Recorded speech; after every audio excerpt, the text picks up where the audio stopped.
Okay. Okay. Good morning, everyone, and welcome to the January 11th, 2024 Paid Leave Board of Directors meeting. I'd like to call the meeting to order and wish all of you a happy 2024. Amber, would you kindly take attendance? Yes, thank you, Fran. Ava Bermudez-Zimmerman. I don't believe Ava's joined us yet, so I'm going to circle back to her. Isha Canada. Present. Adrienne Cochran. Present. Andrea Comer. Present.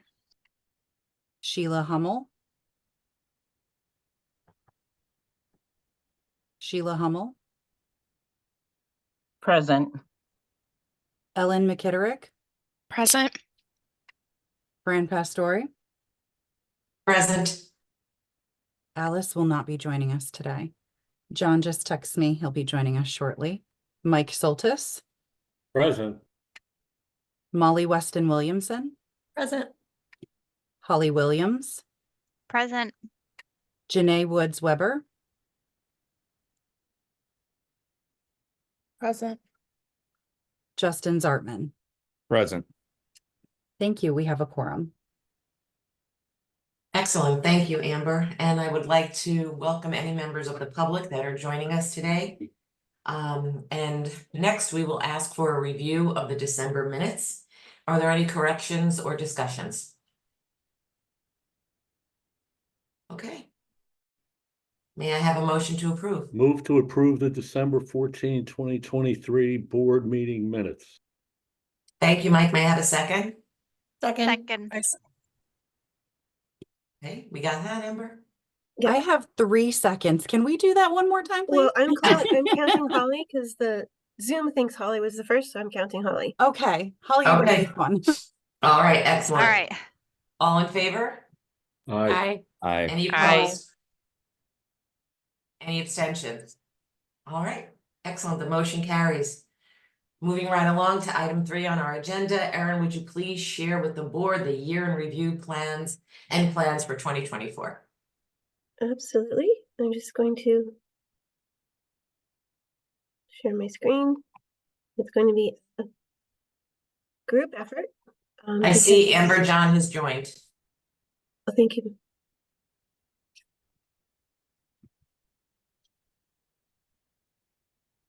All right, can everyone see my screen?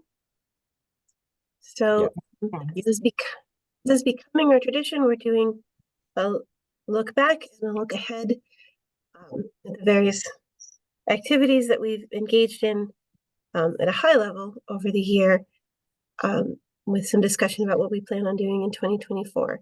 So I'm going to turn it over first to Jess and Maddie, and then we'll move on from there. Good morning, everyone. So I'm going to tackle the looking back portion of our outreach and engagement update. So some of the big initiatives that we tackled in 2023, the first is the website redesign and replatform. As you know, we spent over a year totally overhauling all of the content, really thinking about the information architecture and how it was structured, reviewing everything that was written on the page and deciding, what needed to be reworded and where we had gaps, and then creating content to fill those gaps. In terms of, excuse me, the actual platform, we've moved over to a new platform that gives us a lot more control over our site and being able to make updates on our own. For someone who doesn't necessarily have like a coding or an IT background, which is great because now we don't have to overburden our IT department every time we want to make a small content change. We also are really excited that our entire site is now searchable, which is not something that was possible on our previous site. So that site went live, as you know, in September of 2023. We also continued to really focus on growing our podcast this year. Nancy has continued to do a really fabulous job with coming up with really unique and interesting topics and guests. We have also sort of streamlined it so that we have a monthly overarching theme that the podcasts all tie to, as well as social media and our press releases. As you've heard me say, I think in our updates over the course of the year, one of the great things about the podcast is not only in spreading that awareness, but it also has helped us really create some great connections with different community groups and organizations that have allowed us to really further our outreach on a more personal level and to some groups and in areas of the state that we previously had not really been able to penetrate. We are at 46 total episodes now since inception and a total of 3,700 all-time downloads. Also another focus this year was our library partnerships. So we have been working really hard to get more in-person events on our calendar. And we've been using these library partnerships in order to really help connect to people who either have little or no access to technology, maybe are less tech proficient. What we've also seen is that the people who come to these info sessions are in the moment of needing paid leave. They have some very specific circumstances that necessitate them to apply for paid leave. And we've really been able to connect with them and talk with them one-on-one about their specific instances and help them through that application process. Excuse me. So we've done 9 events so far. We have 4 more scheduled for January and February.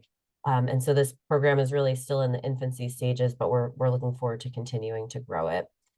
And then lastly, we added an additional element to our digital marketing with user-generated content, where we're using actual,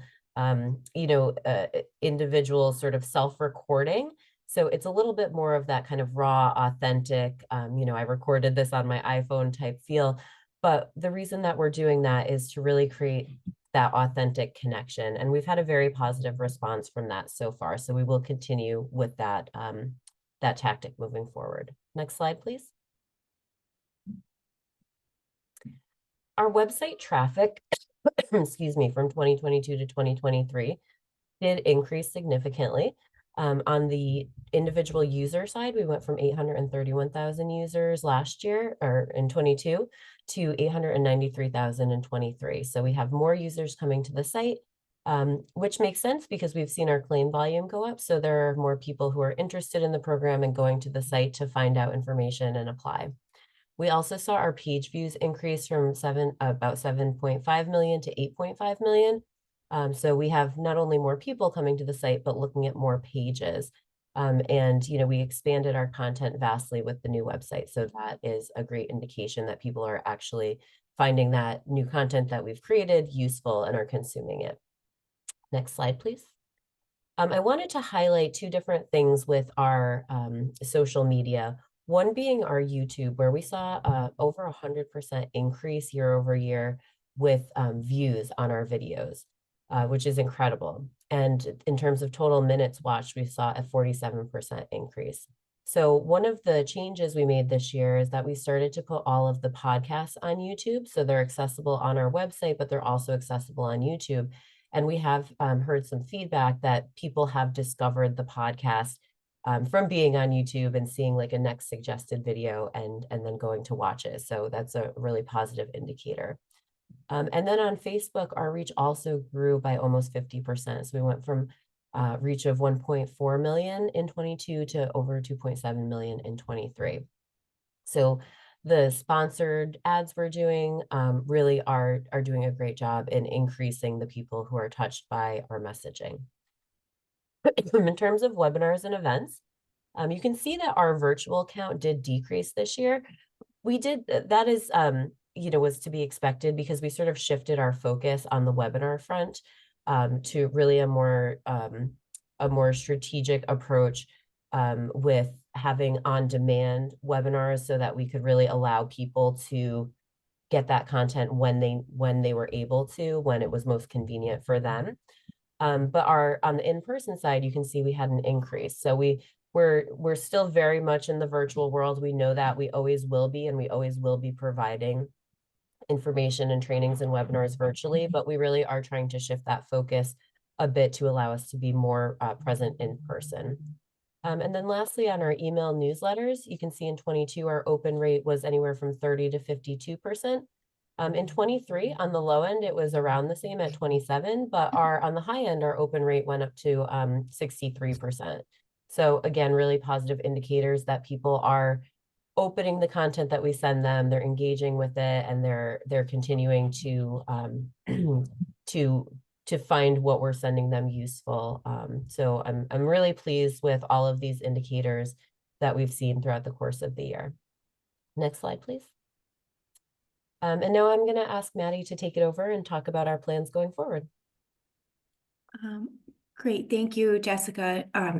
So we will continue to focus on the initiatives that Jessica just reviewed moving forward, including constantly enhancing and updating our website as necessary, further developing the podcast, and seeking to really extend, I think, and improve our library partnerships, thinking of ways that we can do those even better.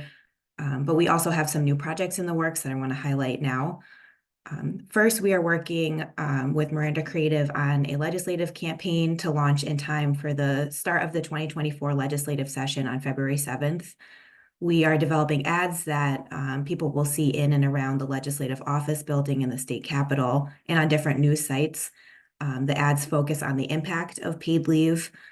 Also in development is a landing page on our website with information specific to legislators, including paid leave usage in their district, our legislator toolkit, and other resources. Second, we're excited because this year we're planning to establish a more formal approach to our community partnerships to assist in outreach and education work. Over the next few months, we plan to develop a competitive bidding process to identify organizational partners that can reach communities that may need some extra support, understanding, and applying for paid leave.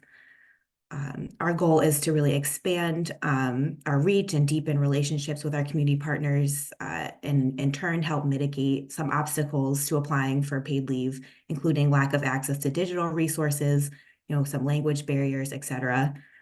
We're in the process now of developing a complete proposal, including a staffing and budget, and we'll share that with the board in the coming weeks. Community Education Coordinators is our working title for this project. Third, we're also excited to announce the launch of Paid Leave Spotlight, which is a really great project led by Amber. Paid Leave Spotlight is a series of short videos on different topics related to paid leave with content delivered by different team members to showcase their skills and expertise. Videos will live on our website as easily accessible additional resources. The first two videos on private plans and what to know before you apply are live now, and I can tell you firsthand they're really great. Next slide, please. So as I just mentioned, we're developing a legislative campaign to launch by February 7th. Here are a few draft examples of the ads, screen grabs that people will see, again, in and around the Capitol and on specific news sites during session. And we also included here the draft landing page that the ads will direct people to. These are drafts and will be finalized within the next week or so. And here's also the title page, again, for Paid Leave, the Paid Leave Spotlight series, which is on our website and our YouTube as well. Thank you so much, Maddie and Jess. I'm going to turn it over to Dave to talk about finance. Thank you, Erin. Good morning, everybody. Thank you for joining us. So as most of you know, every month we do the financial updates for finance. So there was no sense in reiterating that, but I did want to point out other things that finance has been working on throughout the year. The first was our fund recovery efforts. In July, we went live with our fund recovery system. I want to thank our partners in IT for getting that up and going. Since July, we have sent out over 31,000 notices to employers. Over 31,000 employers have received notices. And so since then, we've received from 6,000 of them over $2 million in contributions, penalties, and interest. In addition, 10,000 employers also got back to us so we could update their statuses.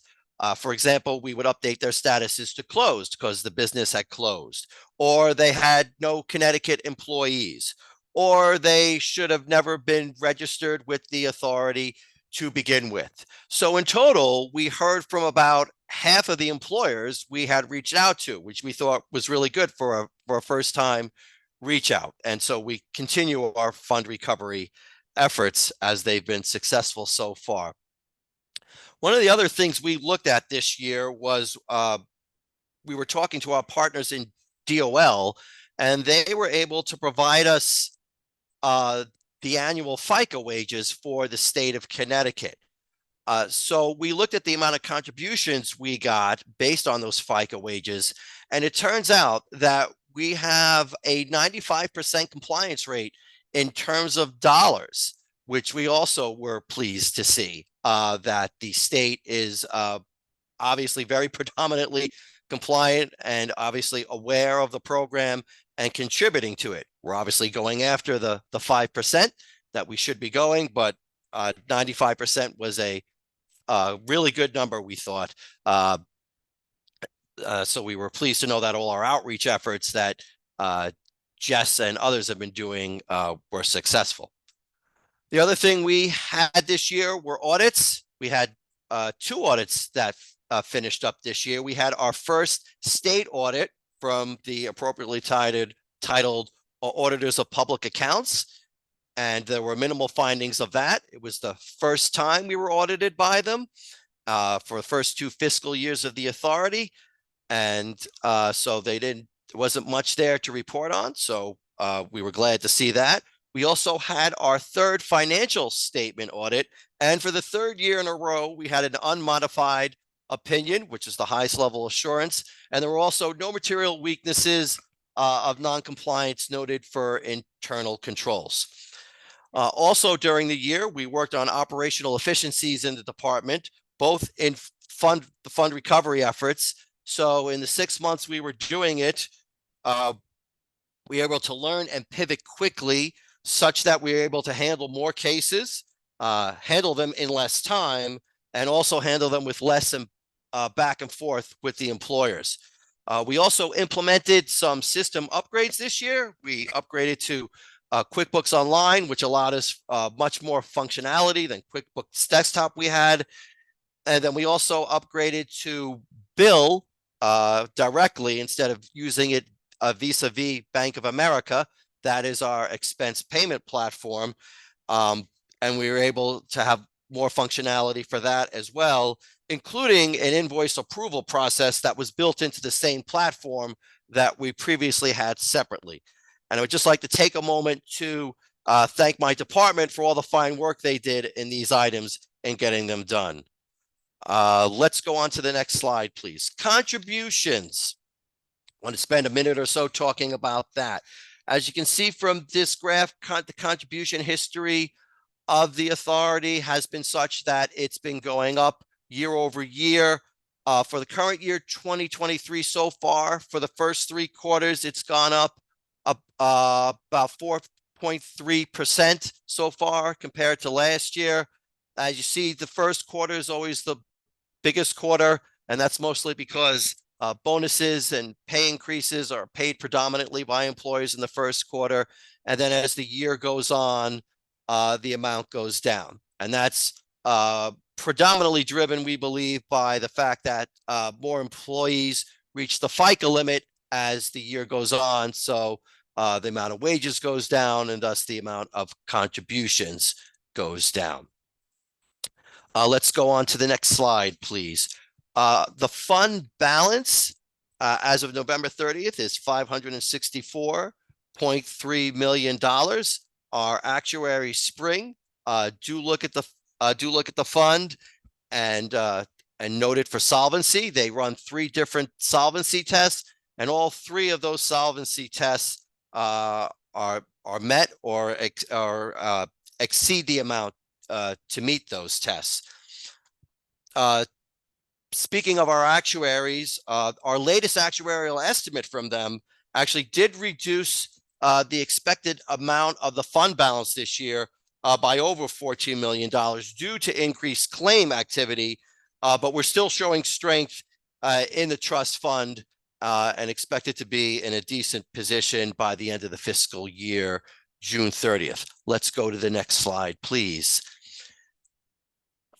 Looking forward as to what is happening in the finance world when it comes to contributions, we'll be working with our actuaries as well as internally on developing some standardized metrics and a process to assess the contribution rate going forward, make it a little more formulaic, rather than judgmental. As far as operations go, this year we have an RFP out for audit services, which we're required to do every 3 years. Hard to believe, but it has been 3 years already. So that RFP is already in process. We'll also be implementing a new system this year within Bill called Spend and Expense. And that will allow us greater efficiencies for those who travel and submitting travel receipts and such things such as that. And finally, fund recovery, we'll be working on further development of the system, including integrating it with our outside collections vendor. So there's less manual work for that, and the numbers will flow effortlessly back and forth. Thank you. Thank you so much, Dave. I'm going to turn it over now to Michael to talk about private plans. Thank you so much, Erin, and good morning, everybody. So private plans, this is a circumstance where employers are able to provide the benefits themselves or through their insurance carrier rather than using the public program through AFLAC. So some of the highlights for 2023 were that we had done a refresh of our policies and the templates. While there were some tweaks to the actual process, most of the refresh was focused on just providing better information to employers so they're more aware of the requirements and make it easier for them to meet them when applying or administering their private plans. Another thing that happened in 2023 is that we launched the audit program of private plans. I'll speak on that a little bit more in a couple slides. We also had our first batch of expiring private plans. The first plans that were approved hit their 3-year limit and therefore needed to determine whether they were coming back to the public program or remaining private for another 3 years. So we successfully worked through that process. And then finally, we had quarterly newsletters each quarter to keep us, top of mind for these employers with private plans. As far as a snapshot of where we are today, we have 726 active private plans covering approximately 49,000 Connecticut employees. If you look at the left chart, this is the number of approved applications based on the effective dates. And as you can see, we had a giant spike at the beginning, January 1st of 2021, and then another spike in 2024, which is a lot of those 2021 plans hitting their 3-year period and renewing. The trend seems to be that January 1st is going to continue to be a popular time for employers to submit applications, and that's understandable. A lot of employers make their changes to their benefit plans at that time. On the right side, that's the type of private plan. Still overwhelmingly, employers are choosing to use the fully insured model, where they're partnering with an insurance carrier to provide the benefits, with a smaller number self-insuring, which often involves the employer doing it entirely themselves, but sometimes they do use a TPA just for the claims administration part. You can go to the next slide. Okay, a couple of things I mentioned earlier. I just want to talk about a little more detail. The audit program. We did successfully launch that audit of private plans in the spring. So far, we have engaged in 6 audits, 1 application, 4 contributions, 1 claims, and we have not launched a financial solvency audit just yet. Overwhelmingly, the results have been positive. Not entirely 100% perfect, but everything we've seen is totally reasonable and sort of in line with what we expect, and provides us an opportunity to both correct sort of what's going on with private plans, but then also become more aware of what we need to do better about communicating to these private plans about their requirements. So audit program is going great so far. I mentioned earlier, the first batch of plans coming up for their end of their 3-year period. There were 242 plans originally approved in Q1 of 2021. That is a massive number. It's about 1/3 of all the private plans we had. So then they all sort of hit their renewal cycle at the same time. Fortunately, 12 of those employers chose to renew early, typically due to material changes in their plan. So they sort of were out of that group, leaving 230 remaining. The authority spent basically the second half of 2023 doing reach outs to those employers to sort of remind them of the requirements. There was an initial notice in June, a follow-up reminder in October. We also reached out to all the insurance carriers and gave them a list of their employers who we showed as expiring so they could sort of engage in that effort on their part. And then when we hit December and we still had some employers who hadn't either told us they wanted to come back or filed a new application, we had targeted reach outs to them, sort of figuring out the best way to get in touch with them and any information we had to sort of remind them of that requirement so we could wrap it up before the end of the year. Ultimately, by January 1st, we had 160 employers who chose to renew their plan and submit an application that was approved for another 3-year period. we had 50 employers who had returned to the public program. And the remaining batch, there's a few exceptions we granted that would like to renew. And we're giving them an extension beyond January 1st, but they're expected to get their applications in very shortly. There are 6 listed, but it's actually only 3 because one of those entities has multiple and FEINs under the same organization. So it ends up being 6 in total. And then there are 14 plans, similar to what Dave talked about earlier, where we suspect that they may have closed and we just need to close out their account, but they originally had a private plan. So it's a matter of cleaning up those cases. And as far as looking forward into 2024, we do want to increase the oversight that we're performing of private plans, including the number of audits, and including our first financial solvency audit we would like to do in 2024. We also would like to increase the non-audit related compliance reviews, sort of diving more into the annual reports we get provided, see if there's any flags and things we want to investigate further, as well as sending out reminders and reviewing some of the document updates that are needed. This is primarily the surety bond requirement, since plans are approved for a 3-year period, but self-insured plans need to update their surety bond on an annual basis. We want to make sure we're reviewing those, that employers are complying with that requirement. The next category we want to engage in is process improvement and efficiency, primarily around communication. Our IT team has been fantastic partners with the legal team for beginning this process. We do want to automate more of our communication, both so that there's less manual involvement, but then also making sure we always are communicating on a timely basis and it's sort of a regular recurring experience for employers. And then finally, in a related category, communication and engagement. We do find one of the issues with private plans is that employers are less engaged with the authority because they don't have to make contributions to us and the claims aren't coming through our program. So we want to make sure that we are still top of mind for them. So when there's changes to maybe their HR contact leaves the company, that they're updating us and making sure that they have appropriate contacts for when they do reach that end of that 3-year period. We have someone we can reach out to register with us. So we want to engage in more touch points over the life cycle of the plan. And I think that is it for me. Sure. I just wanted to highlight a couple of things first. As Jess had mentioned, we incredibly expanded the website content, and the private plan page itself, I think, was enhanced and updated and increased about triple-fold. So it's got a lot more information, up-to-date information, not just about the application process, but about maintaining a plan and the renewal process. So that's going to be a lot more helpful to employers. And just as a reminder, when we talk about financial solvency audits, we're talking about those self-insured plans. We're not conducting an independent assessment of insurance companies. There's an entire agency that handles insurance, but those self-insured private plans are holding themselves out as being able to pay for those claims. And they can't pay for the claims with a surety bond. The surety bond is the protection for us if the plans terminate. And so we need to make sure that we can pay the claims that employees bring in. And that's, so it's a small number, but it's a very important function, which is why we're looking to do that coming soon. Thank you so much, Michael. I'm going to now turn it over to John to talk about claims administration. Okay, thanks, Erin, and good morning, everyone. For claims administration, looking back at 2023, there were significant enhancements made to the customer portal and the rollout of the document dashboard.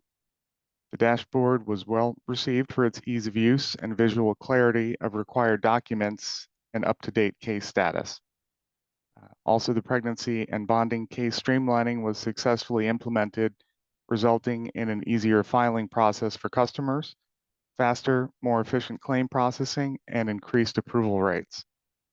The authority's benefits team also conducted both on-site quarterly claim and customer service call audits and monthly random claim audits of approximately 1,500 claims.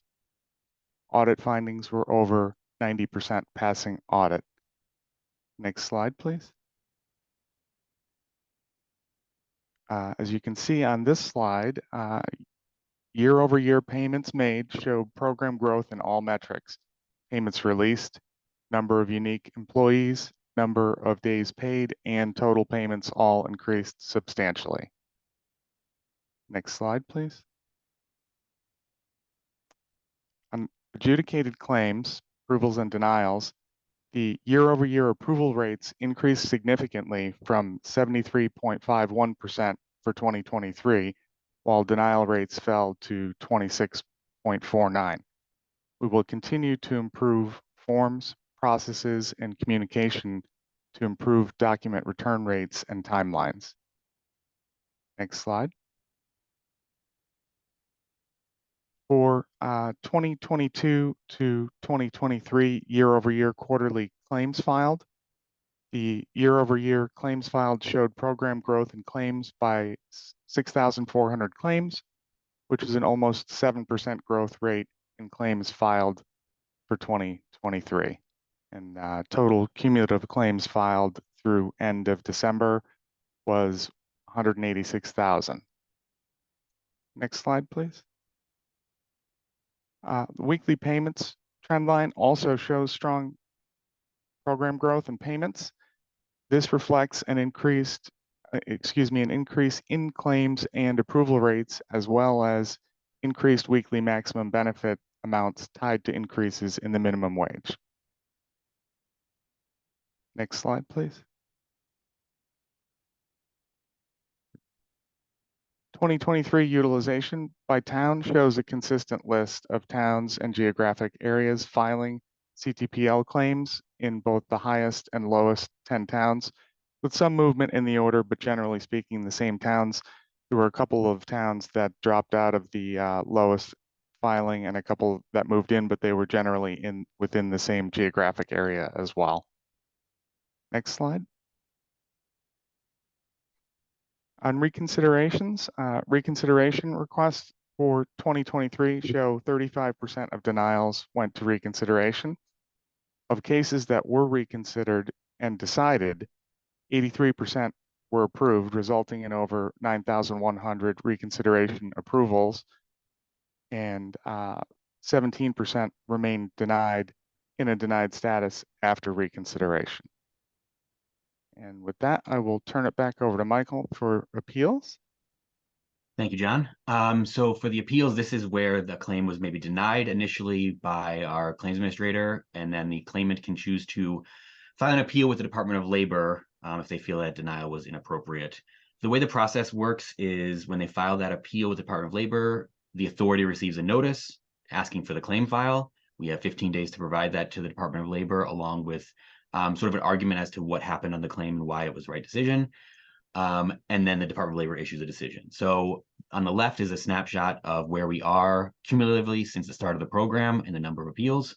There have been 926 total filed, 848 of which have received a decision from the Department of Labor, with the difference being they're somewhere in the process if they haven't yet been issued a decision. Overwhelmingly, the results are positive for the authority in that 815 of the 848 decisions have been in favor of what the authority found, with only 15 sustained, and then sustained meaning overturned, and then 18 that were sustained in part or dismissed in part. And that's primarily where the authority has approved the claim, but maybe the Department of Labor feels like we felt we could approve a greater period of time. On the right-hand side are the decisions by reason, with the largest category being the no aggrievement / moot. This is primarily where the claim decision is approved by the authority, but potentially after the appeal was filed, but before the department has issued a decision. This can be because the appeal notice triggered the authority to look at the claim again and lead to a different decision. Although we often find that the claimant has filed both an appeal with the Department of Labor at the same time that they filed a reconsideration request that John just went over on that last slide. So, and then the AFLAC may have made a decision prior to the Department of Labor issuing a decision. Finally, a small part of this no aggrievement or / moot is when a claimant files multiple appeals with the Department of Labor for the same claim, often probably because they can't find the original appeal that they filed, and so they just file another one. And so the extra appeals get listed as moot once the Department of Labor issues a decision. So ultimately, those are all agreeing with the authority's decision on the claim. Second biggest category, about a third of all appeals, is truly where the Department of Labor feels that the authority made the right decision in denying the claim. So they're agreeing with us there. The third biggest category, the appeals withdrawn by claimant, is likely almost a subset of that first category, where the authorities already approved the claim and the claimant's choosing to withdraw, or the claimant acknowledges they submitted extra appeals and they're withdrawing those. So you probably think of those 11% as part of the same category as the 42. As far as lack of jurisdiction with 5%, this typically involves a misfiled claim where the individual is trying to file a UI appeal or maybe a FMLA complaint, but instead checks off the Connecticut paid leave. So it's not really about us. It also includes sometimes where people are filing appeals prior to a decision being issued by the authority, or even prior to a claim being filed. For example, if someone, their coworker told them that their condition would not be covered by paid leave, and they go directly to the Department of Labor expecting that to be the way to get their claim approved, that's ultimately lack of jurisdiction. They do need to file a claim with the authority and have a decision issued before they can file an appeal.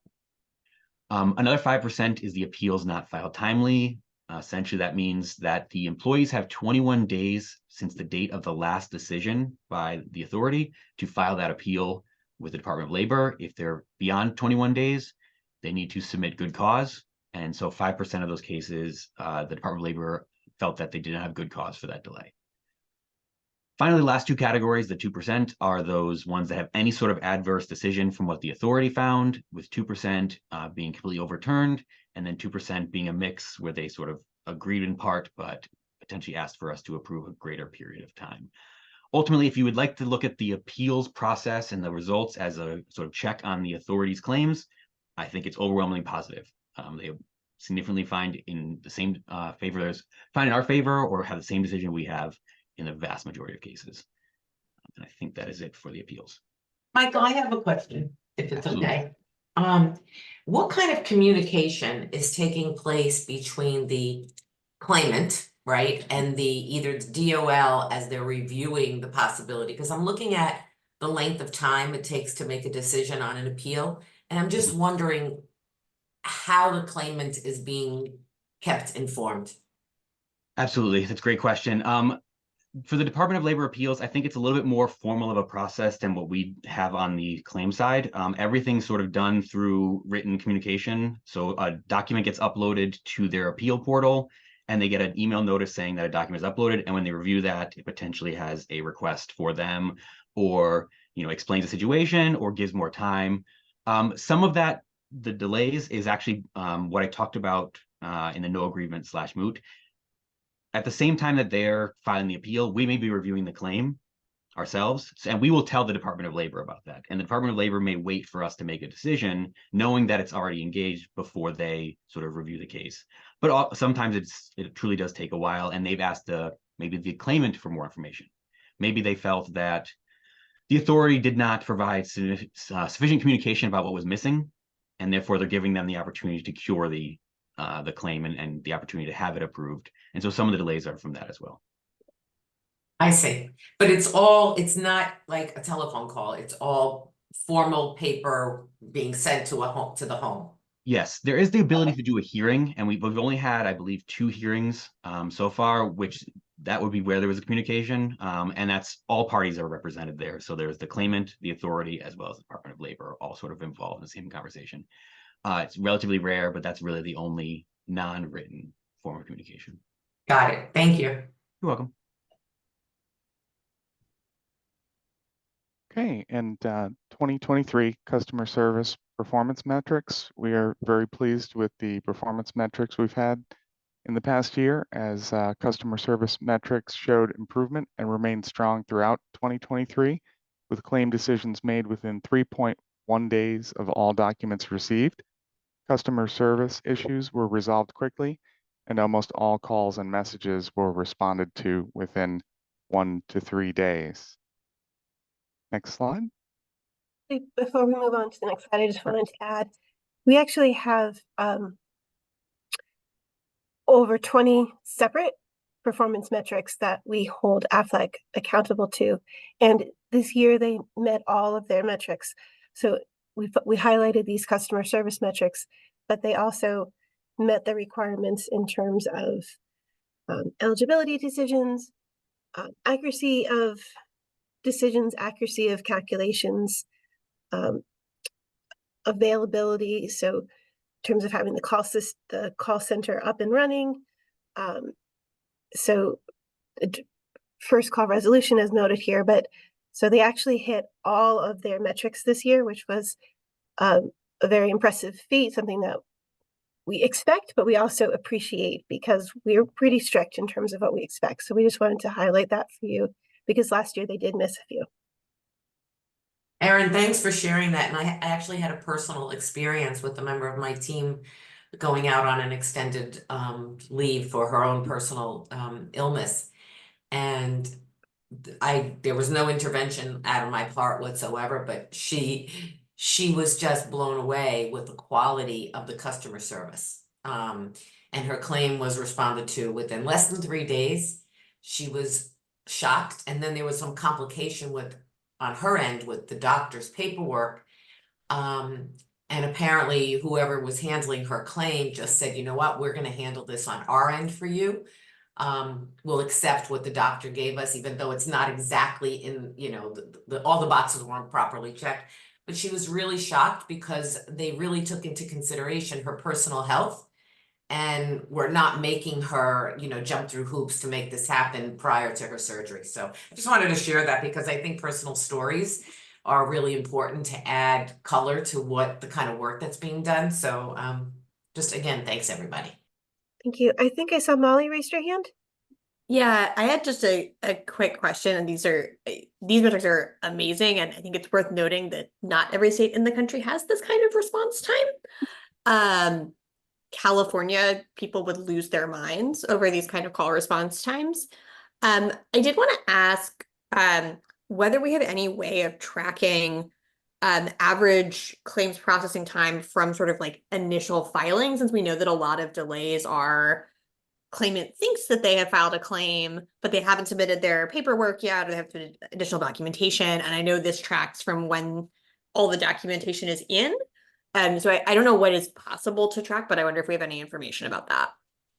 We can do that. We made the deliberate choice not to make that a performance metric for Aflac because we want to hold them accountable for things that are within their control and not have it be sort of an out of, oh, we didn't hit our metric because people don't give us documents. But we do have the way of sort of seeing from initiation to end.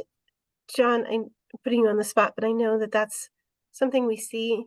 Do you recall, if you don't recall offhand, we can get the information to you, but do you recall offhand what that looks like?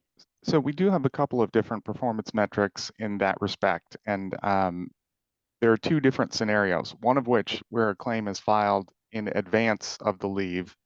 And that's tracked in one way because of the additional number of days associated with that. And secondarily, we have metrics that show the number of days to claim decision when it's filed after the leave date. And certainly the ones that are filed prior to leave date are somewhat longer than the ones that are filed after leave date, just from the practicalities of the fact that they filed early. I want to say that we're somewhere in the mid-20s with respect to the average number of days for those claims that are filed early. And I want to say that we are at about 16 or 17. Don't quote me completely there, but it's pretty close to that number for those claims that are adjudicated after the filed after the leave date. Thank you for that, John. And thank you for highlighting that we have different, the deadlines are different for people who file early. Connecticut made the decision, we all collectively made the decision to allow people to file early for a couple of reasons. One, it's consistent with FMLA, and we wanted people to get into the habit of filing with us as soon as they file with their FMLA claim with their employer. We wanted really two parts of the whole. And if you know in advance, and you can get all your documentation in advance, then there's no gap. And that's an important thing for people. Not every state is able to do that, but that's something that we made a priority. But having done that, we recognize that sometimes the doctor's not going to fill out the form until closer to the surgery date. And so we do have to allow for that extra time. But it is something that a lot of people appreciate. A lot of our pregnant parents would really like it if they could file as soon as they find out they're pregnant. We have to send them away. But we do allow people to file up to 30 days in advance. so that we can minimize those gaps in income for folks. I would also highlight one other thing there as well that Erin touched on, the pregnancy claims. And I think that's been a significant driver of overall improvements in the timeline for claim decisions and approval rates as well. Absolutely. And customer satisfaction. People were really happy when we stopped making them file a double claim for their bonding and just recognize that in their lives, this is one event and we treat it that way. I can tell you from the number of women that I work with that that was a game changer, and very, very, very much appreciated. So good. Okay, so claims administration looking forward. So looking forward in 2024, we will continue to make improvements to required documents to increase return rates. We will implement a 15-day auto extension for documents and pilot an outreach program surveying claimants that did not file any documents to identify possible claim requirement completion obstacles. We'll also attempt to identify if there's some segment of claimants that have chosen not to pursue their claim for some reason or another. And we will continue claim audits for claim integrity and continuous quality improvement partnership with AFLAC. We want to highlight the work that John's team is doing on those audits, the monthly audits and the quarterly audits. They are ways to ensure that the work is being done to our standards, but they're also great ways for us to identify process improvements and issues. So there's a lot of value coming out of those audits. I see Mike has his hand raised. Yes, thank you. Good morning. So on this claims administration, if I'm correct, on a previous slide, John mentioned that when a claim is denied and a request for reconsideration is filed, that the decision is reversed in 83% of the time. Is that correct first? That is correct. So the number you're looking at here is if you include the pending claims.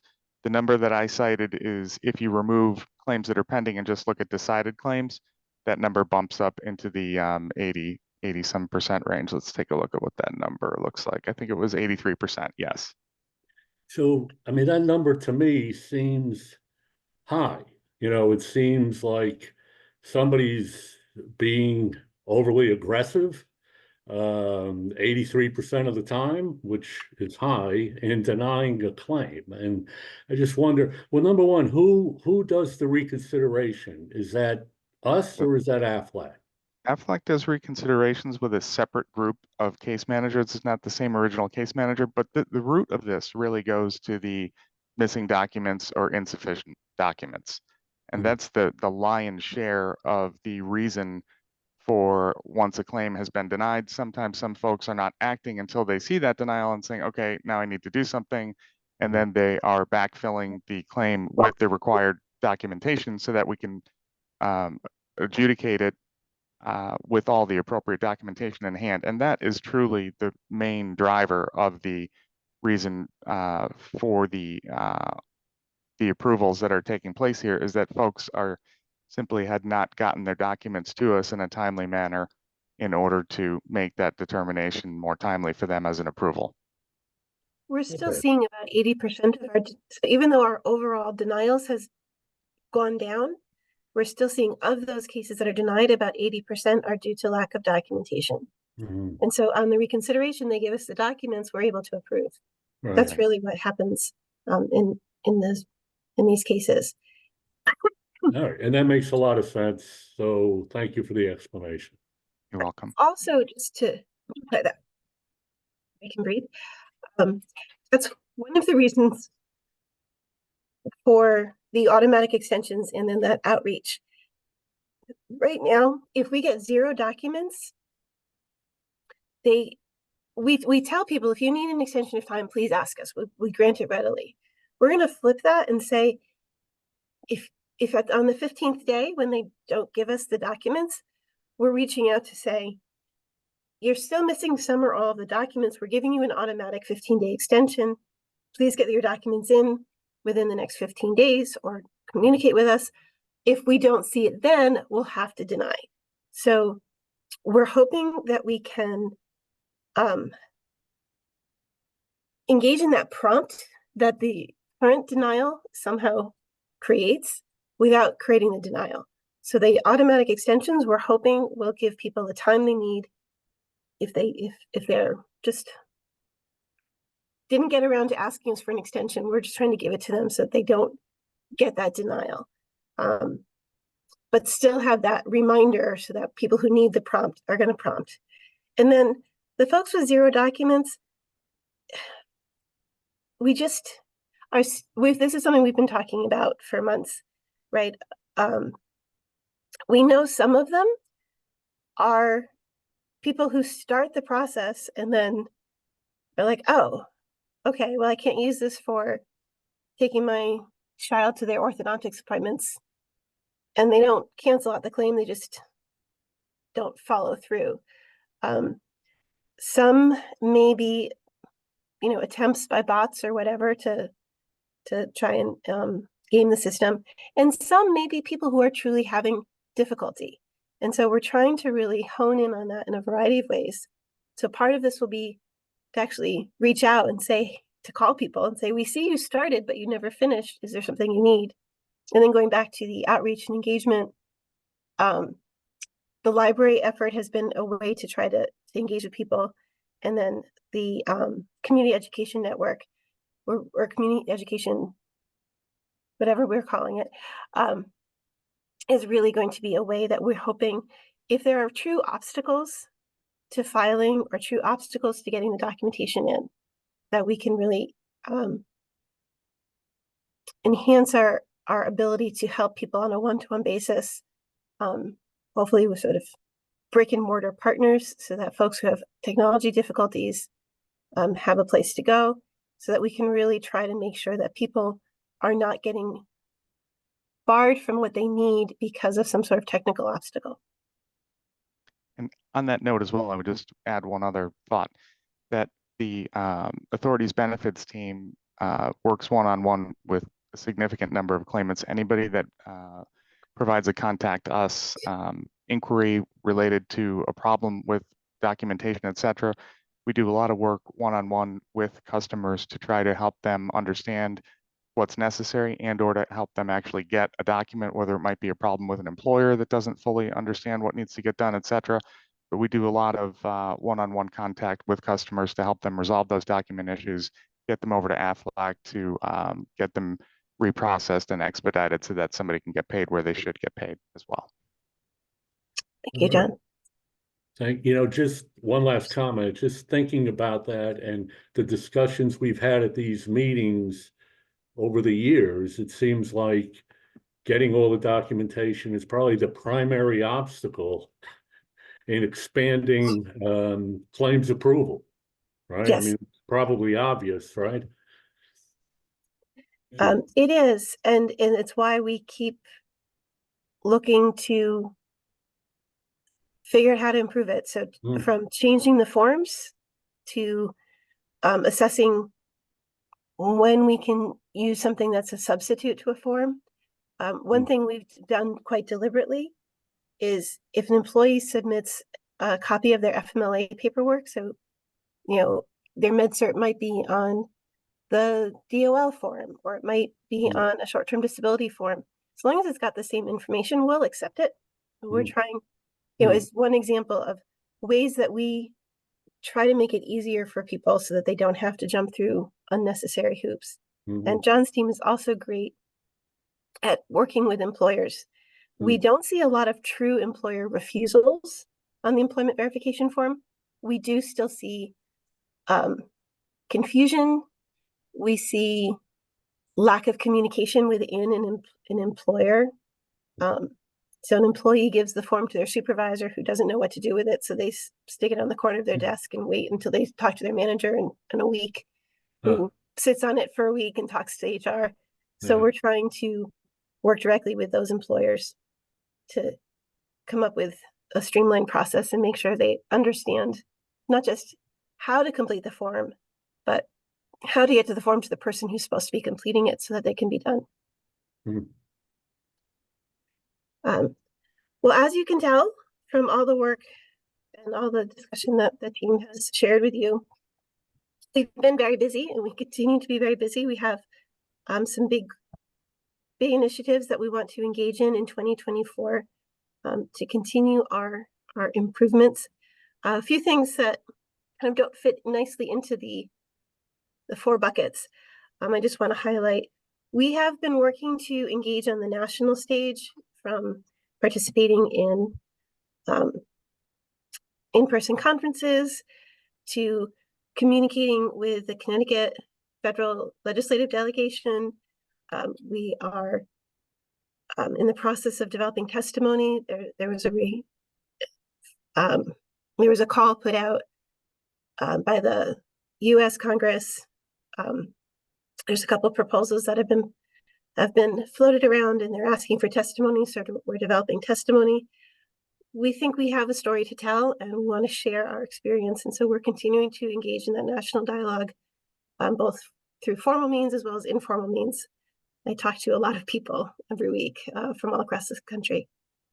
We're continuing to build our partnerships and strengthen our partnerships with state agencies, as well as legislators and other stakeholders, either through formal partnerships, engaging with agencies. We have work right now with DCF to make sure that their foster care folks are letting new foster parents know about our program in a formal way, as opposed to just kind of making sure people kind of are generally aware of it. We're actually trying to get into their curriculum.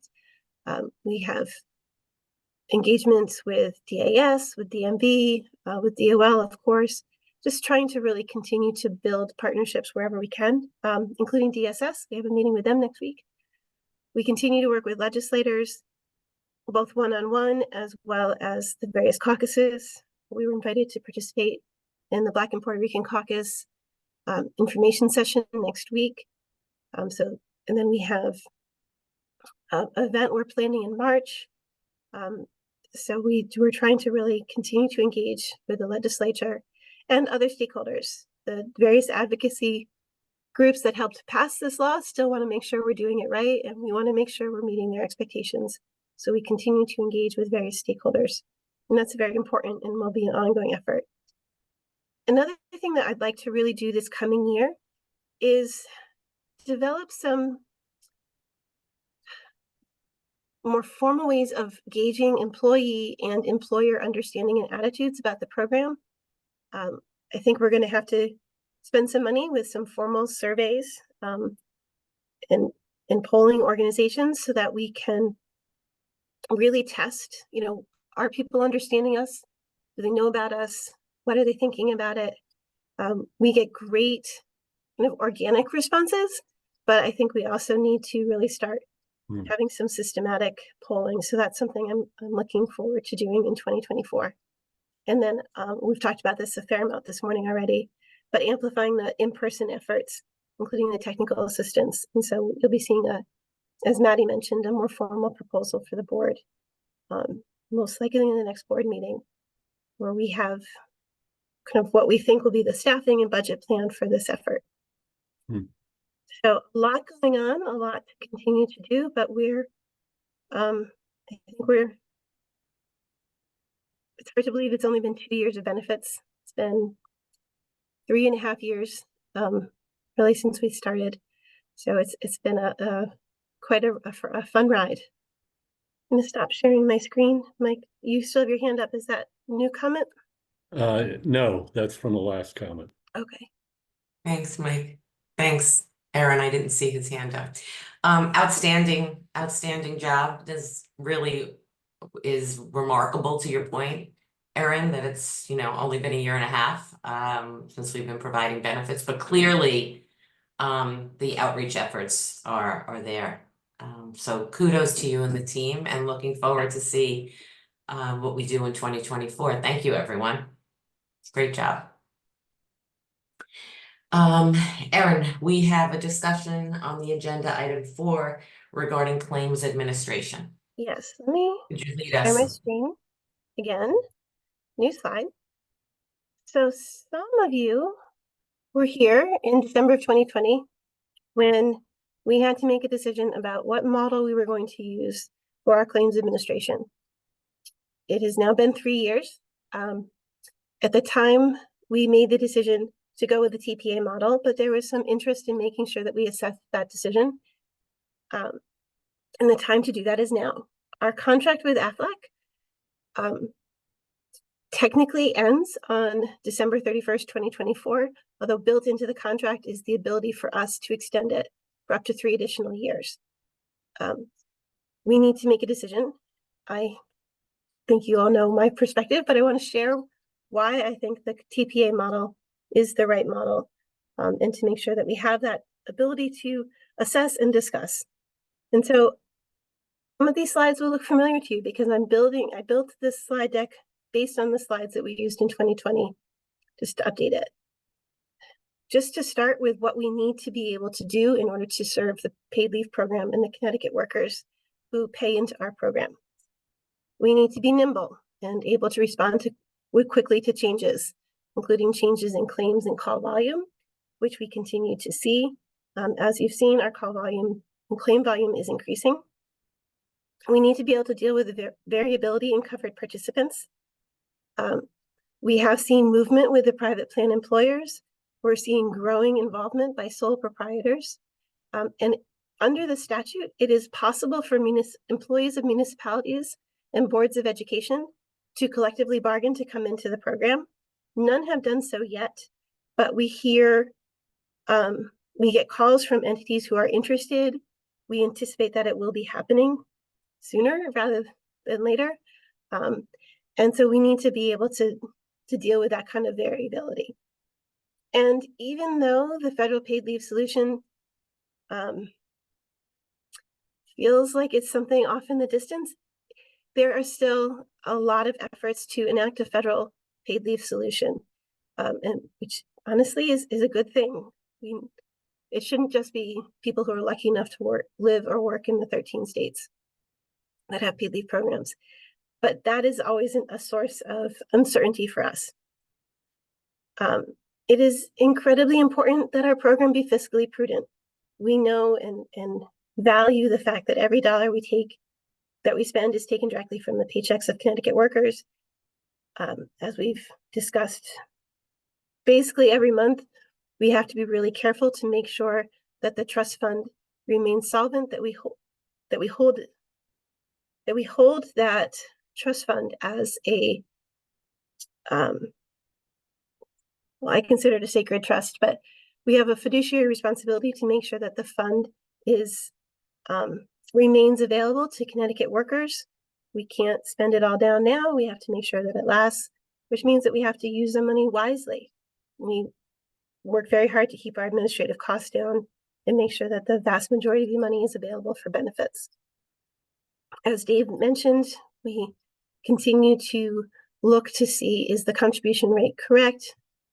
But overarching, our responsibility is to make sure that we're being prudent. And of course, we have to provide stellar customer service. We said in 2020, this is the basis upon which the success of the program will be judged. As we've seen, this is the basis upon which the success of the program is judged.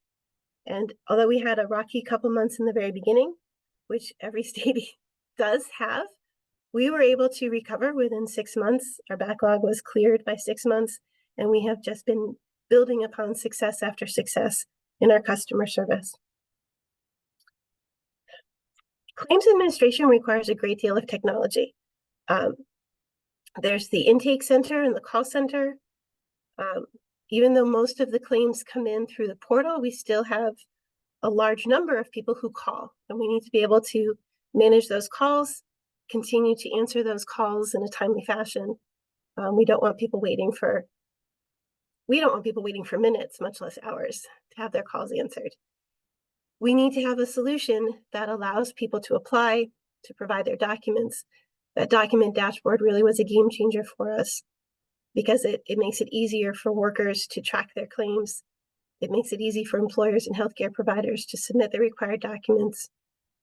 They don't do it through the portal, they email or fax. And so there's work that has to go into connecting those documents into the claims. The claims processing platform is a complicated and multifaceted work. It's not simply just one piece of software. There's software that works to build all the rules, but then that connects to other software that works to track the claims, to actually issue the benefits, to be able to report, to audit, to make sure that everything is operating seamlessly. And it has to integrate with our portal because that's how people come into our system.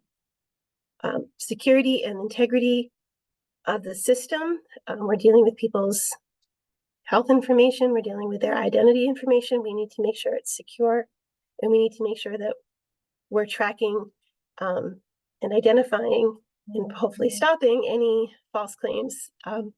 As we've talked about in the past, it's not an individual who, mocks up a MedCert that is the real problem. It's the kind of concerted criminal enterprise that attacks all government benefit programs that we have to be able to guard against. And we need to be able to grow and update as we go. IT in state government can be very expensive, can be very time consuming. And once the money's spent, it's spent. And so it's a big driver of cost. And that was one of the reasons we thought the TPA was the right model in 2020, because they didn't have to build from scratch. They already had the infrastructure, which was one of our benefits and continues to be a benefit. We also felt that contracting with a TPA allows us to pivot quickly to respond to those changes, allows us to be nimble. It allows us to focus our resources on managing the TPA relationship closely, holding the TPA accountable, instead of having that. I think Josh Jabal used to talk about the single neck to throttle, but that's actually been something that has worked out in our favor. We are doing a good job. I will not cast aspersions on any other state or any other agency. Everyone is doing the best they can under very difficult and challenging situations. But as our service metrics show, we are doing a good job. And working with a TPA is still more cost effective than building a program in-house. We did an updated, I call it a thought experiment, to assess cost elements of building a program versus using the TPA model. We looked at staffing. When you think about staffing, you have to think about the folks who are doing the actual claims work directly. So, for example, we looked at the folks who are currently dedicated to CTPA leave with our existing contract. Then there are additional staff with our TPA who are available to us, who are not necessarily dedicated to the program, but that would be work that we would have to replicate if we built the program in-house. And when you're talking about adding over 200 workers to an agency, you have expanded administrative responsibilities. Right now, we have an arrangement with DAS where we have the access to basically a half of an HR professional, which is pretty lean considering we have 40 people. But if we were talking about over 200 people, that's not going to cut it. Similarly sized quasi-public agencies have HR staffs of 4 HR professionals. If you're talking about a staff that large, you need EEO, you need payroll, you need to expand your fiscal. And we need to be on site, so then you need facilities people. Speaking of being on site, you need space. We don't pay for the space. That's on Aflac. That's not a cost that we directly pay.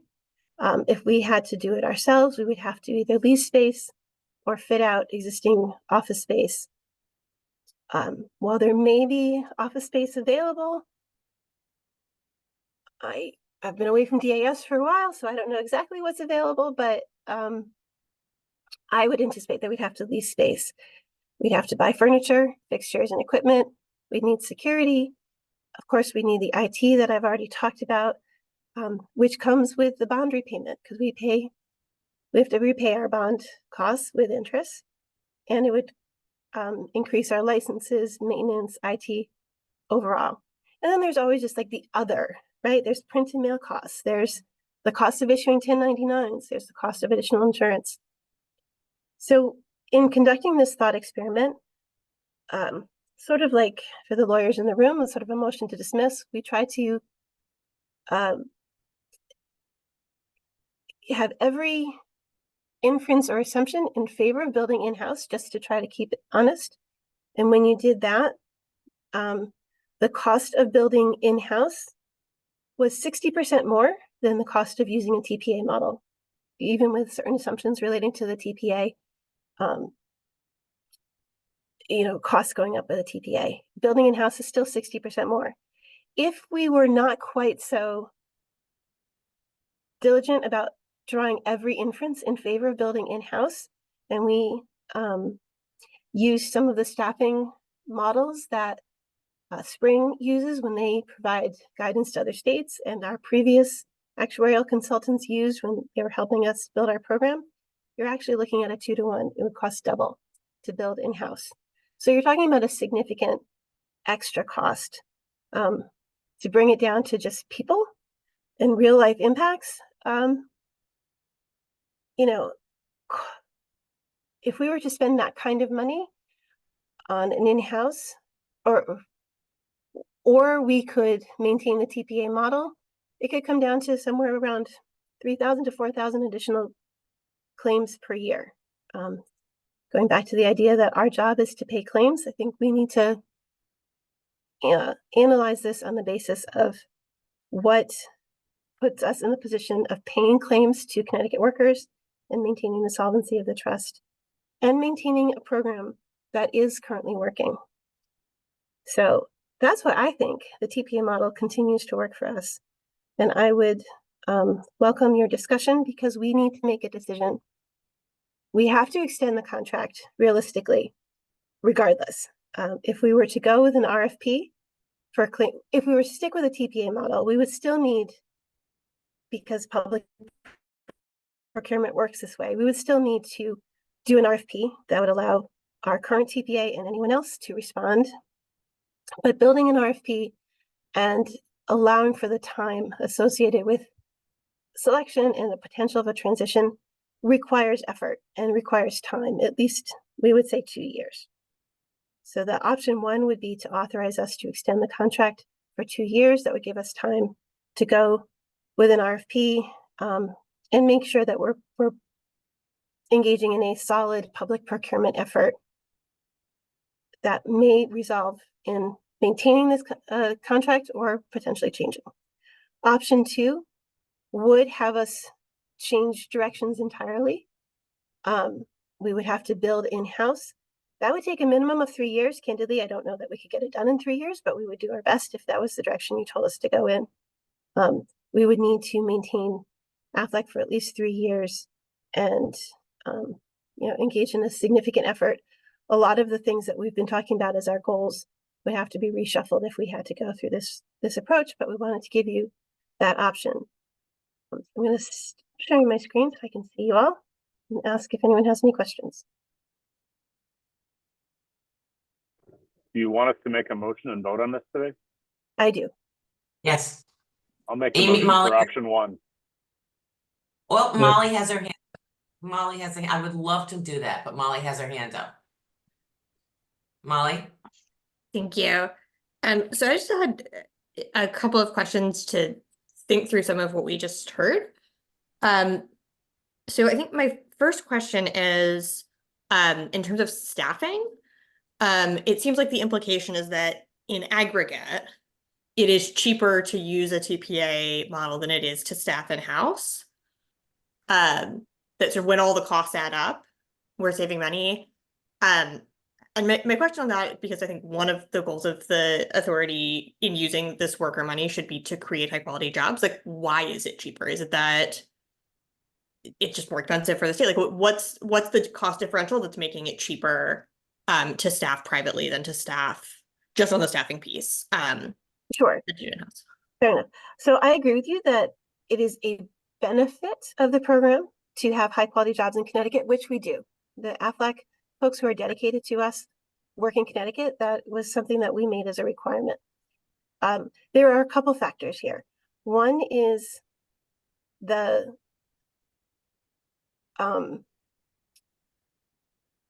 as I alluded to in terms of the staffing models, an existing high quality, high functioning entity was able to be more efficient from the start. So they have, there's 160 odd Aflac employees who are dedicated to the Connecticut Paid Leave Program. If you look at the staffing models that the actuaries and our previous consultants had, they had estimated a larger number of staff because you have to, just for the claims processing, because you just don't have that built-in expertise. Beyond that, though, because you can always grow expertise, beyond that, though, is the people who are associated with the work who are not dedicated to the work. And so there are a couple dozen people who are within our TPA who are available to us as needed. The fraud consultants, the integrity consultants, the compliance consultants, all of that is kind of available to us that we would have to replicate. And so you kind of have to build in for that. And then there's the overhead. When you're talking about expanding an agency fivefold, you have to have more overhead staff. And so when you add all of that together, those are all additional costs. On top of that, we have a higher benefit load. Not most of our benefit costs are actually due to the unfunded pension mandate. So it's not that, you know, TPA employees are not getting good benefits. It's that they don't have a legacy of 60 years of unfunded pension that we do and we have to pay for. And so that does add to cost as well. So I would say we are still receiving the very beneficial side effect of this program is that there are a lot of very good paying jobs for Connecticut workers that we created. They just don't happen to be state employees. Thank you. That's super helpful to have the clarification of where the savings are coming from, particularly in terms of things like having fewer jobs, but being able to get the job, like all of that's really helpful. And then my second question, then I know a bunch of other folks are waiting. I recall a lot of conversations, particularly with Josh, who had a lot of expertise in this, about the authority continuing to own the technology and the data in this contract. Yes. But it seems like the expectation is if we were to move in-house, we would have to start over again. And I was wondering if you could say more about why We that's own the the- case. Yeah, we own the data. There's no question that we own the data. The data is ours. We don't own the technology. And that is true sort of whenever you're talking about a vendor relationship. So for example, our United Way contract, we own the data, like the United Way contact us is all on our data, but they have the phone system. We don't have a lien on their phone system. And that's sort of the same idea. So the data is absolutely ours, but that infrastructure is theirs. And so, you know, that was one of the reasons we felt in 2020 that being able to partner with someone with existing infrastructure was not only less expensive, but less risk, because they had to have the sunk costs, they had the maintenance costs, the updating costs, and we kept the data. Got it. So if for whatever reason we were to part way with Aflac, whether to go to another vendor or to go in-house, we would get back or continue to hold the information, but the software that Aflac is using to process that, Aflac would keep, and either another vendor would have to come in or we'd have to start over. Yes. So that's the okay. Thank you. That's Yes. helpful. And just to be clear, when we did our thought experiment, we were very scrupulous about not including any sort of transition costs, because there are transition costs when we're, you know, if you change insurance companies, you know, there's sort of that transition. And so we made sure we weren't inflating anything by sort of adding transition to one, but not adding it to the other. Thank you. Thanks, Molly. Holly, you had your hand up. I did, but I think actually I'm still formulating my thought. I think I've actually convinced myself of the response to the question that I was going to ask. Okay. So I'm going to table my time and listen to some other responses to other people's questions, and I might re-raise it. Great, appreciate that. I also just want to be mindful of the time. It's 10:24. We still have several items on the agenda. Holly, your hand is still up. Did you have another question? Holly or Molly? Molly. I did, but I'm happy to wait till after Justin, since I know I just Okay. spoke. Thank you. Justin, thanks for being patient. Sure. So I'm Aaron, I heard your report and with a special interest on the money piece, because I know all this is funded by taxpayers and also the claims, but I'm just curious, did the Policy and Personnel Committee drill down on some of those numbers, the assumptions of the 60% or how much of the increase costs? Because I'm a little uncomfortable as a board member voting for it without seeing those specifics of where you got those numbers. That's fair, and certainly if there's a decision that you want to, we can provide more information on the drilling down. We did not present this to Policy and Personnel this month. What I can tell you is, and we can absolutely share it, but we took to create the model, we looked at what we currently have in terms of our contract, in terms of as I said to Molly, the folks who are dedicated to us at Aflac, the folks who are available to us, and then in terms of the additional administrative costs, we looked at what other similar size quasi-public agencies have. In terms of estimates, we looked at comparable job classifications in state government. So for example, DSS has a lot of, nobody does exactly what we do, but there are agencies that provide benefits. We looked at benefit specialists. We looked at similar IT jobs. So we looked at those comparable salaries. For facilities, we looked at the state facilities plan. The state has a formula.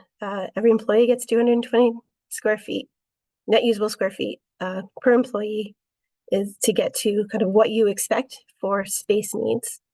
And we looked at the state facilities plan for average lease costs, which is $22 per square foot annually. And that's what we got for our facilities costs. Similarly, we looked at similar FF&E, furniture, fixtures, and expenses. We did some analysis on IT licenses. Spring helped us with, from their experience working with other states on the cost for the claims administration, infrastructure, and hardware, as well as software. So we did a lot of research over the past 2 months to try to come up with reasonable estimates. But if the board would like, we can share that information as well. Thank you. I want to just be clear. One of the things that's tricky is we have to, if the decision is to go with a TPA model and go out to an RFP, we want to make sure that we're preserving our competitive negotiation advantage. So we don't necessarily want to open all the doors and windows. So that's why we're trying to be careful about what we share publicly, because we do have an obligation to make sure that we can negotiate competitively in the future. So we're trying to be transparent, but not hurt ourselves. So that's kind of one of the tightropes that we're walking. Makes sense. Okay, Molly, did you have another question? Yeah, I had this one will be really quick. So since it sounds like in any circumstance, we're going to need to extend the contract with Aflac for some period of time, would that extension be at the same pricing that we're currently getting, or would that need to be renegotiated? In the contract, there is the ability they can exercise to increase 3%. So we actually assumed a little bit higher for our thought exercise, but we're basically looking at 3%. Thank you. Anybody else? Any questions or comments? Okay. Sorry. I did end up having a really quick question. And Sure.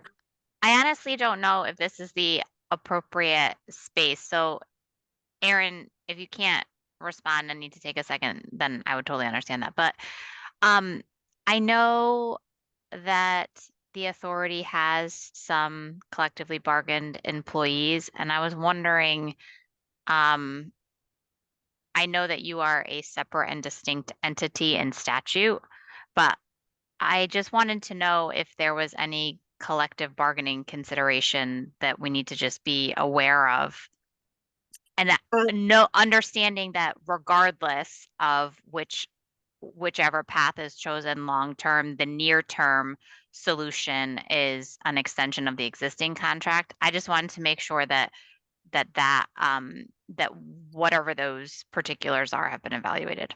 Yes, so thank you for raising that. So yes, the way that our statute is written is that employees who work for the authority who are doing comparable jobs to existing unionized state employees are deemed to be members of the appropriate collective bargaining unit, and they are classified unionized state employees. Folks who are not engaged in jobs that are comparable to existing unionized state jobs are unclassified. And so right now, our IT staff and our finance staff have unionized employees in them, equivalent A&R and P4 and P5 in state parlance. You know, and then we also have Stephanie, who's in the clerical. If we were to build our own, we would have to work with the Office of Labor Relations to identify the new jobs and identify if those jobs are considered to be comparable to existing state jobs. As I mentioned, nobody is doing exactly this work, but there are, eligibility specialists and benefit providers. And so I would anticipate that there would be an argument that a lot of the work would be considered to be unionized jobs. And so we would have to create new classifications, which takes a long time to create job specs, negotiate those with the respective unions, which would be done by OLR with our input, and to slot them in appropriately would definitely take a fair amount of time. It's one of the reasons that we would have to get started really quickly, just based on my experience at DAS. So we're thinking about it from that perspective. We have not engaged with anybody on kind of preliminary discussions because I think that's premature. Thank you. That's helpful. And I am mindful of the time, so my next question will be super brief. But and I apologize if I just didn't synthesize this from your prior responses. But I know we talked about, on the cost side, the employees and lease space and et cetera, et cetera. And I know kind of in that is assumed some technology, but one of your responses to Molly's question was ownership of the technology. Yes, we have ownership of the data set, but ownership of the technology. And I think building a system that's akin to what Aflac is providing, 3 years seems optimistic to try to model that on the state side. So just, can you confirm for me that our option 2 does include like a build out of a comparable tech solution? I think you said yes. I just want to make sure. It does. It is. Okay. I mean, we'd have to work fast. And that's, and even with some of our flexibility, IT projects are complicated and this would be a pretty daunting project, but I'm sort of operating within the constraints of the existing contract, which allows us to extend for 3 years. That's kind of what drives that 3-year number, as opposed to any personal confidence that I have that 3 years is plenty of time, because it's not. 3 years is just barely enough time. Yeah, I'm thinking like realistically thinking of state projects, you're thinking like 5 to 7 on an optimistic end. So, okay. Yeah. That was responsive to my question. Thank you. Thanks, Molly. Okay, if that is all, it is 10:34. And I would like to ask for a motion to approve the authority to enter into a contract extension for claims administration. I'll make the motion Yeah. for option one. Thank you, John. Seconded, Mike. Thank you, Mike. All in favor? Aye. Aye. Aye. Any opposed? I'm Nay. opposed. I'm also- Justin opposed. Molly and Justin opposed. Okay. Any abstentions? Holly Williams is gonna abstain. Okay. The motion carries. I believe. Yeah. Thank you. Thanks, everyone. And thanks, Erin, for that, detailed report. And we certainly understand the concerns about sharing more specific data and numbers. Thank you. Moving right along to item 6, Mike, would you please lead the board in a discussion regarding CEO performance process? Performance yes. evaluation. Yes, and I will try to be brief. So at the last board meeting, I had mentioned that our committee had begun the process of discussing CEO performance evaluation. And in our January committee meeting, we came up with a process that we want to share with you. There's really two components. First, for 2024, the year we're in and beyond, for the next few months, our committee will develop a program that we will present to the board, hopefully the end of the spring, summer the latest, that will be in effect for 2024 and beyond. And we've got a significant advantage with that because Fran was kind enough to share the program her agency uses. So we're well on the way to preparing that, but we have a few extra pieces we need to work on. So that's kind of 2024 and beyond. For 2023, what we're proposing is that we do an evaluation of Erin and use the same process that we used the only time the authority evaluated Andrea, which was in 2021. And here's that process. So at the next board meeting, we would go into an executive session and Fran would lead the discussion, collecting information, comments from the board members about CEO performance. At the end of that meeting, Fran would share that information with Erin, who would not be in the meeting. Our committee would then take that information and develop a recommendation for a compensation adjustment, if any, which we would then recommend to the board, and the board in the March meeting could vote on that. Okay, so we have a long-term 2024 and beyond, and we have a short-term dealing with 2023 for the CEO performance evaluation. Any questions or comments? Very good. Thank you, Mike. Thank you. Okay. And to continue, Mike, would you please provide the policy and personnel report, which I think you just did? The only other thing we discussed is what policies the authority would review in 2024. That's the only other additional item. Thank you. Thank you. Molly, outreach and engagement. We didn't meet. End of update. Okay, wonderful. And Holly, finance and audit. We did Update. meet. We did meet last month and received the report of the budget review and spending to date, and Dave will give you a run through of those financial reports. Excellent. Thank you. Thank you. I will be brief. We're talking about November. Can everybody see my screen? It's still loading, Dave. Okay, You're good. thank you. Okay, so for the month of November for operations, our results were $1.1 million. For expenses, we were $394,000 better than budget. Overall, we were $523,000 better than budget. That included penalty revenue that we got. For year to date, our expenses are almost $1.5 million over budget. The one line that is under budget is IT software licenses. That's for two reasons.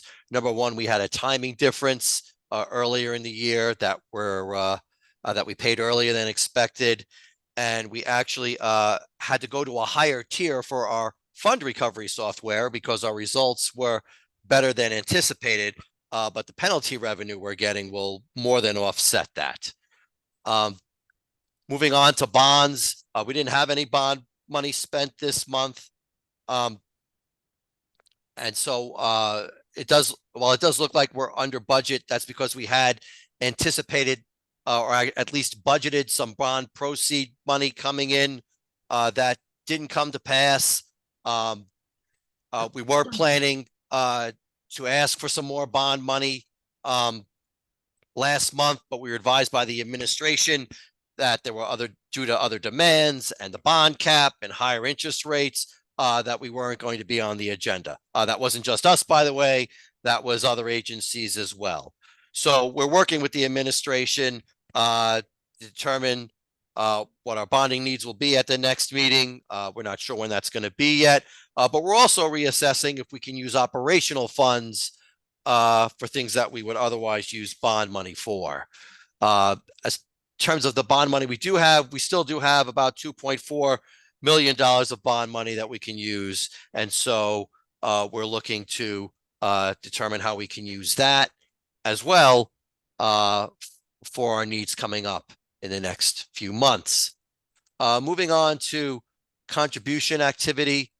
Contribution activity for the month of November was a negative $28 million. We were almost $4 million better than budget. The main driver of that being benefits paid. We're still running at about $7.4 million a week. That's the highest it's been, but we were still better than budget. Year to date, our activity was $65.8 million, and we're still $22.8 million ahead of budget, being ahead of budget on all the line items related to the contribution budget. The contribution fund itself, as I mentioned, has over $564 million in it as of the end of the month.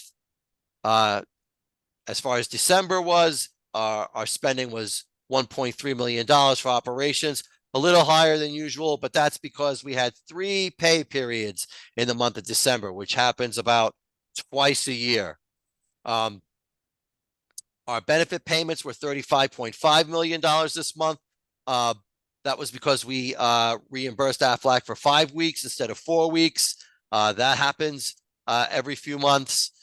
So that was just a timing difference rather than anything else. Contribution activity was as expected, fairly on the low side. January will pick up as that's the grace month when contributions are ultimately due and when the funds come in. In terms of where we think we'll be for the end of the year, nothing has really changed from the last month I reported this. Our expenditures are expected to be $1.9 million better than budget. Some of the line items changed, but the variance is still the same. In total, I know it looks like we have a negative variance for the year for everything, but remember, we didn't transfer $5 million of admin fees over because we had enough in operating funds to cover it. And that -5 is offset over here from the contribution fund, ultimately from where other things come. So, and that is still at about over $55 million of a positive variance compared to budget that we expect to have at the end of the year. That didn't change from last month either. So that's where we are for the month of November and December, and where we think we'll be for year end. Does anybody have any questions? Thank you, Dave. I don't see any hands raised. And we're gonna move right along to Erin's CEO report. You've pretty much heard everything I have to say. Just looking I forward to thought so, 2024. okay. Excellent, all right, terrific. Any old business? Any new business? All right, so we're good. We're gonna all get another 16 minutes in our day. May I have a motion to adjourn? Move to adjourn. Thank you, Mike. Second? Second. Thanks, John. All in favor? Hi. Aye. Any opposed? All right, thank you, everyone. The motion carries and the meeting is adjourned. It is exactly 10:45. Everyone have a wonderful weekend and stay safe and healthy. Thank you. Thank you. Great Thank job, you. great job, team. Thank you. Bye-bye.